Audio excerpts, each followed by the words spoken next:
안녕하십니까. 항상 마지막 무대는 그 음악 무대 이런 데 보면 조용필 씨가 마무리한다고 하니까 제가 그냥 오늘 김용필이 될 수 있도록 기도해 주시면 감사하겠습니다. 예, 그러면 요절 말씀 읽고 제가 기도하고 시작하겠습니다. 시작.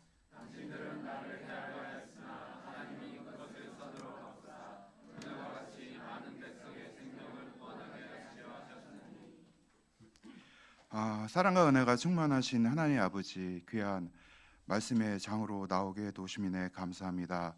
오늘 창세기 마지막 말씀을 통해서 하나님께서 저에게 주시는 분명한 메시지를 저희 모두가 받아 은혜 받길 기도합니다. 종은 예수님 이름으로 기도합니다. 아멘. 오늘로써 창세기 공부의 대단원의 막을 내리게 되었습니다. 오늘 본문 말씀에도 많은 이야기가 나오지만 우리는 이 중에서 야곱과 요셉이 만나고 배운 하나님을 주로 살펴보게 될 것입니다. 그들이 하나님과 동행하는 삶을 통해 어려움을 어떻게 극복하며 살았는가를 배우게 될 것입니다. 그리고 그들이 겪는 어려움을 하나님께서 어떻게 선으로 바꾸셨는지를 배우게 될 것입니다. 이를 통해 지금처럼 급변하는 사회에서도 우리가 어떠한 삶을 살아야 하는지를 믿음으로 배우기를 기도합니다. 야곱은 요셉의 두 아들을 자기 아들로 삼고 축복한 후에 49장에 보면 12아들을 불러 다 모이게 하고 마지막 유언을 하였습니다. 그는 이때 12아들 한 사람 한 사람에게 그들의 분량대로 그들이 후일에 당할 일을 다 말해 주었습니다. 이때 야곱은 이들에게 단지 듣기 좋은 말만으로 축복하지 않았습니다.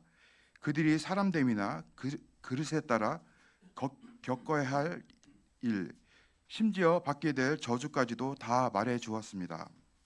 그들 중에는 르우벤과 같이 잘못에 대해 책임을 물은 아들도 있습니다. 시므온과 레위와 같이 저주를 받은 경우도 있습니다. 또한 유다의 경우와 같이 허물 많은 자이지만 회개함으로 12지파의 지도자가 되는 특별한 축복을 받게 되는 아들도 있습니다. 요셉의 경우와 같이 가장 많은 연단을 받고 가장 많은 십자가를 진 끝에 가장 큰 축복을 받게 된 아들도 있습니다. 그 외에 스불론과 아사갈, 단, 갓, 아셀, 납달리, 베냐민 등 비록 존재감이 다소 작아 보이는 아들들이라도 빼놓지 않고 필요한 말과 축복을 했습니다. 그래서 이 12은 모두 이스라엘의 12지파가 되었습니다. 아브라함, 이삭, 야곱과 같은 믿음의 조상을 둔 덕에 큰 틀에서는 하나님의 축복 아래 있게 되었습니다. 이를 통해 우리는 창세기 하나님에 대해서 새롭게 배울 수 있습니다. 하나님은 각 사람의 분량대로 축복한 야곱의 축복을 인정하셨습니다. 이 축복대로 그의 12아들들을 통해서 이스라엘 12지파를 이루셨습니다. 이 하나님은 약속대로 야곱의 후손들을 축복하시지만 그렇다고 그들 각 사람의 분량, 그들의 사람된 그릇, 순간순간의 선택과 결정 등을 무시하지 않으셨습니다. 이를 볼 때 우리는 믿음으로 살되 인생의 순간순간을 하나님 앞에서 두렵고 떨림으로 살아야 함을 배우게 됩니다. 르우벤처럼 정욕에 지는 인생을 살지 않고 시므온과 레위처럼 감정과 혈기를 부리지 않고자 해야 하겠습니다. 설령 유다처럼 지난날의 죄와 허물이 있더라도 포기하지 않고 깊이 회개할 수 있어야 하겠습니다. 그리고 예수님 안에서 새 피조물이 된 자로서 무엇보다 요셉처럼 하나님의 섭리가 있어 주어진 시련과 사명의 십자가를 묵묵히 감당해낼 수 있어야 하겠습니다. 저 또한 이 세의 추세와 다르게 4명의 남자아이를 자녀로 두고 있습니다. 요즘처럼 한두 명의 자녀에게 매달 수백만 원씩 투자해서 키울 수 없었습니다. 그래서 진작에 아이들이 특성을 찾아 가능성을 발휘하도록 하고자 하는 방향을 갖게 되었습니다. 그래서 내 아이의 장점을 잘 살피게 되었습니다. 그러다 보면 남들이 보지 못하는 장점, 단점을 찾을 수 있었고 그 가능성을 살려서 키우고자 하였습니다. 그러나 요즘처럼 자녀들에게 양면으로 투자하는 경쟁 사회에서 4명의 아들들을 시대에 뒤처지지 않을까 노심초사하였습니다. 그러나 본문 말씀을 통해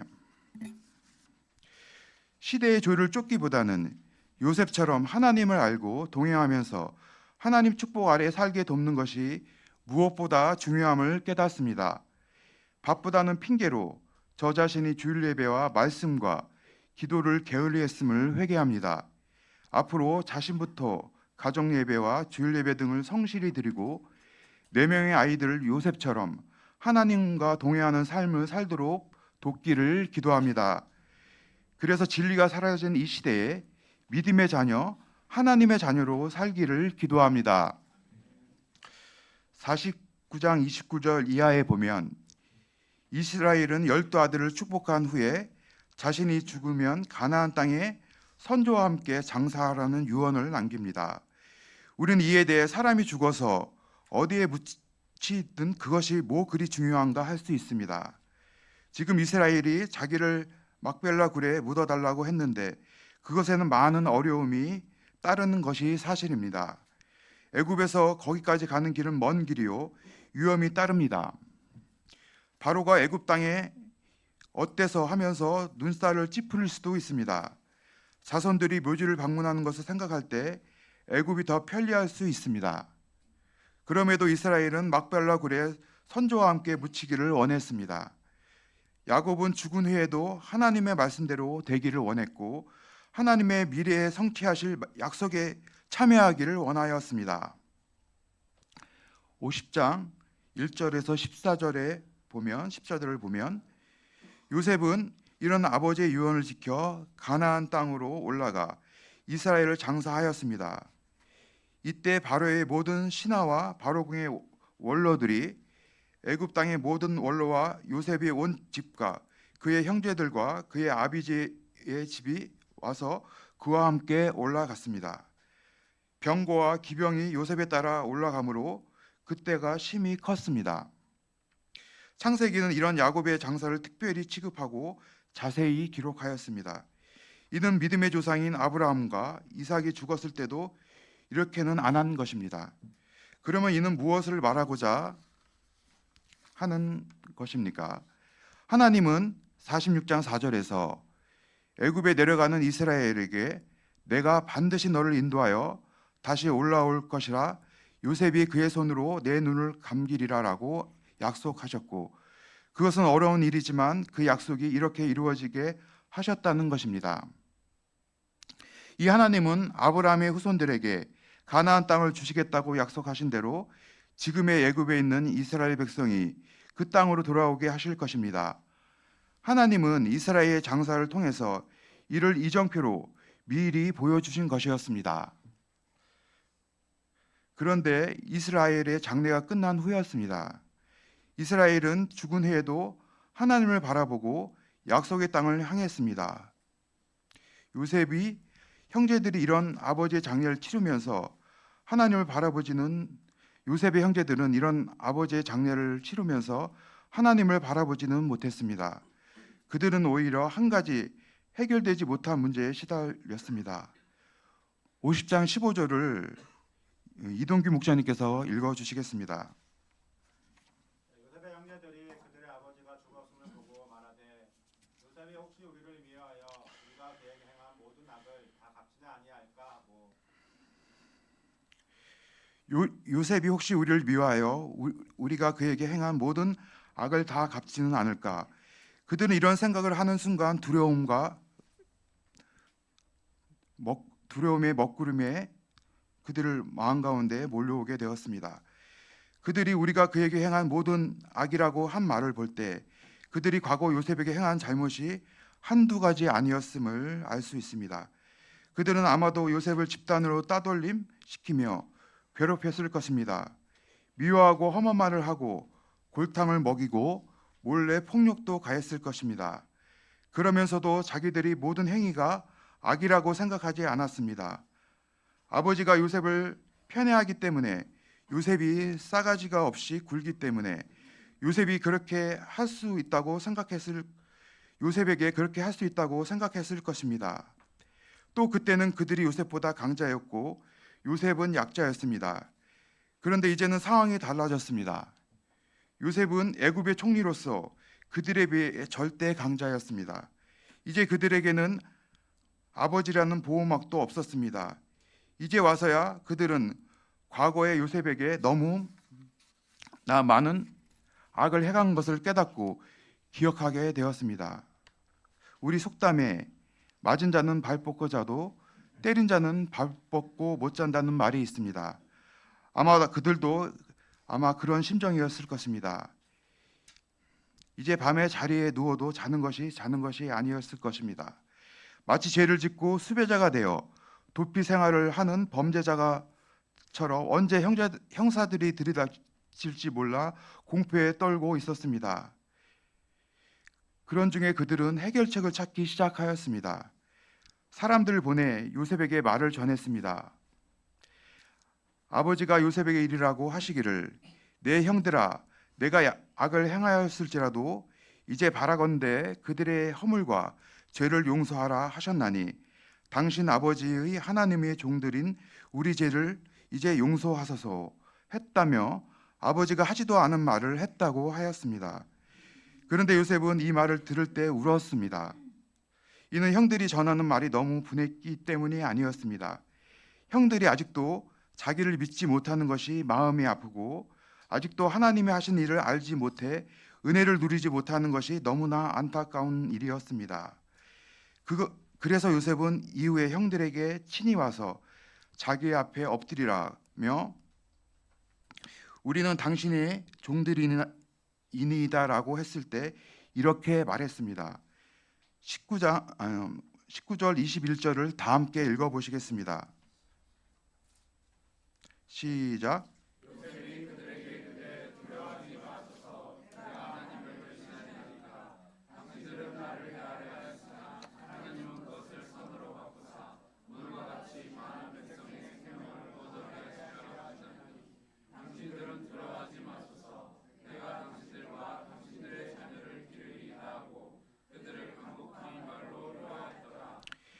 당신들은 나를 해하려 하였으나 하나님은 그것을 선으로 바꾸사. 이를 보면 요셉이 형들이 생각하는 그런 요셉은 결코 아니었습니다. 요셉도 형들이 자기를 해하려 한 것을 잊지 않고 기억하는 것을 볼 수 있습니다. 그러나 요셉은 결코 그것에 대해 원한을 품지도 않았고 보복을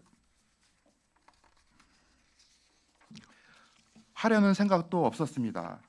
이는 요셉은 감정도 없고 아픔도 모르는 사람이어서가 아니었습니다. 이는 요셉이 하나님을 만났기 때문이었습니다. 하나님을 통해 형들이 자기를 해하려 한 것이 아픔과 상처보다는 더 큰 은혜를 체험했기 때문이었습니다. 형들이 자기를 해하려 했을 때 당시로서는 그것이 요셉을 두렵게 하였고 피눈물이 나게 하였을 것입니다. 아픔과 상처가 몇 날이 되어도 가라앉지 않는 지독한 상처와 같았을 것입니다. 그러나 하나님이 요셉과 함께 해주셨을 때, 하나님께서 자기를 위해 하신 일들을 알게 되었을 때 그 아픔, 그 지독한 상처보다 더 큰 하나님의 은혜를 경험하게 되었습니다. 그런 악한 일들 속에서 하나님의 은혜가 자기와 함께 했음을 볼 수 있게 되었습니다. 창세기는 이처럼 그 결론으로 우리에게 요셉의 하나님을 믿는 자의 인생을 선으로 바꾸시는 하나님을 가르쳐 줍니다. 우리가 하나님을 믿을 때 바로 우리를 천국으로 데려가지 않으십니다. 우리를 여전히 악한 이 세상에서 살아가도록 하십니다. 그래서 우리도 안 믿는 사람들과 다를 바 없는 세상에서 온갖 일을 겪을 수 있습니다. 믿는 우리도 우리를 해하려 하는 자들에게 악한 일을 당할 수도 있습니다. 그러면 하나님을 믿는 것은 무엇이 다릅니까? 그것은 요셉이 하나님이 우리의 하나님이 되어 주시는 것입니다. 그리하여 우리가 이 하나님을 믿고 사랑하는 한 모든 일을 선으로 바꾸어 주시는 것입니다. 하나님은 비록 우리가 그 어떤 악한 일도 겪지 않게 하시는 일에서는 그 전능하심을 심판 때까지 참으시더라도 우리가 겪는 어떤 일도 선으로 바꾸시는 일에서는 그 전능하심을 반드시 나타내시는 하나님이십니다. 저 또한 말씀을 준비하면서 선으로 바꾸시는 하나님으로 인해 살 수 있었다고 감히 고백할 수 있게 되었습니다. 풍족하지는 않지만 성실하신 아버님, 또 사랑이 한없으신 어머님의 사랑과 관심을 독차지하며 살았습니다. 때가 되니 희생적이고 겸손한 동역자를 만나 앞으로는 고난 없는 행복한 살만 살 것 같았습니다. 그러나 갑작스럽게 누나의 사업을 물려받으며 환난의 소용돌이 속에 빠져들게 되었습니다. 냉철한 판단력도 실무 경험도 없는 저에게 정글과도 같은 사업의 장은 맞지 않는 것 같았습니다. 번번이 남의 말에 속고 막연한 기대 가운데 차린 매장들은 1년을 넘지 않고 폐업해야 했습니다.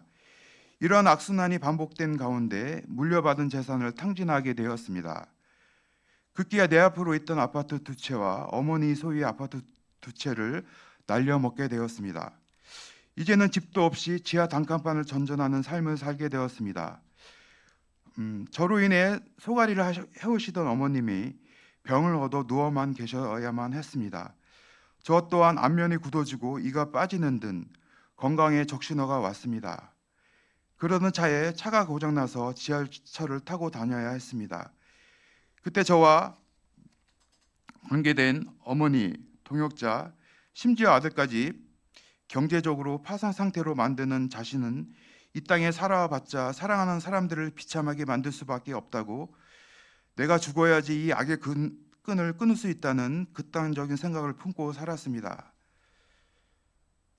그런 차에 어머니 병문안을 온 동경의 에스더 선교사님을 통해 하나님께 동행하는 삶이 무엇보다 중요하며 이 하나님과 함께 할 때 하나님은 모든 일을 협력하여 선을 이루신다는 말씀과 함께 200만 원의 돈을 쥐어주며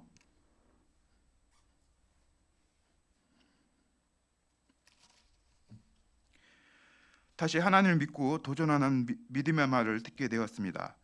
동역자로부터는 나는 부활이요 생명이니 나를 믿는 자는 죽어도 살겠고 무릇 살아서 믿는 자는 영원히 죽지 아니하리니 이것을 내가 믿느냐 말씀을 문자로 받으면서 다시금 일어설 수 있는 힘을 얻게 되었습니다. 저는 이후 반포역에 영업할 자리를 낙찰받아 지붕을 뚫는 믿음으로 기계를 내려놓고 영업을 시작하였습니다.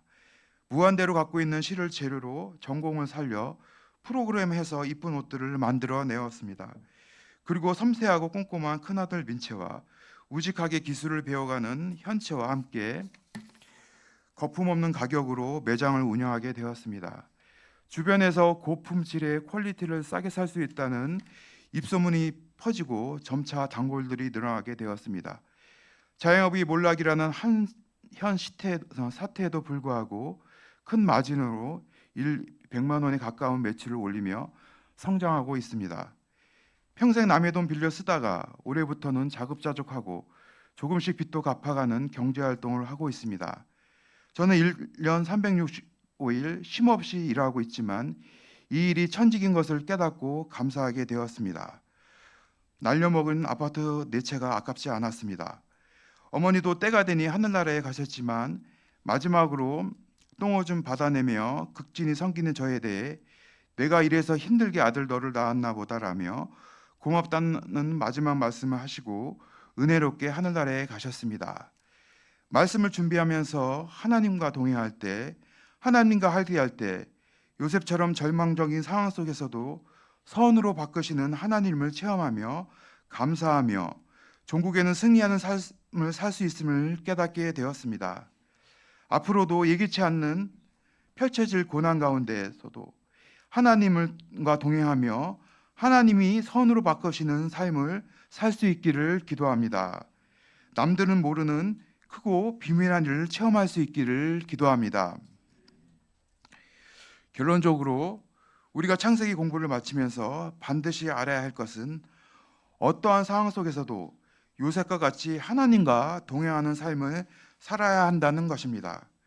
그리할 때 자신 앞에 펼쳐지는 상황에 따라 울고 웃는 자가 아니라 늘 감사하는 삶을 살 수 있다는 것입니다. 요즘처럼 급변한 상황 속에서 이 하나님을 모를 때 늘 절망하고 걱정하는 삶을 살 수밖에 없습니다. 그러나 하나님과 동행할 때 모든 것을 선으로 바꾸시는 하나님으로 인해 기대 가운데 살 수 있습니다. 저희 모두가 이 시간 요셉과 같이 하나님과 동행하는 삶을 살 수 있기를 기도합니다. 선으로 바꾸시는 하나님을 기대하며 살 수 있기를 기도합니다. 하나님께 영광 돌리는 삶을 살 수 있기를 기도합니다. 제가 기도하고 마치겠습니다. 사랑과 은혜가 충만하신 하나님 아버지, 창세기 공부를 통해서 요셉의 삶을 통해서 하나님과 동행하는 삶을 통해 선으로 바꾸시는 이 하나님에 대해서 배우게 됨을 감사합니다. 저희 삶 가운데 저희들 가운데 고난이 닥칠지라도 선으로 바꾸시는 이 하나님을 믿고 담대히 하나님과 동행하는 삶을 살 수 있기를 기도합니다. 그래서 믿음으로 승리하는 삶을 살 수 있기를 기도합니다. 종은 예수님 이름으로 기도합니다. 아멘.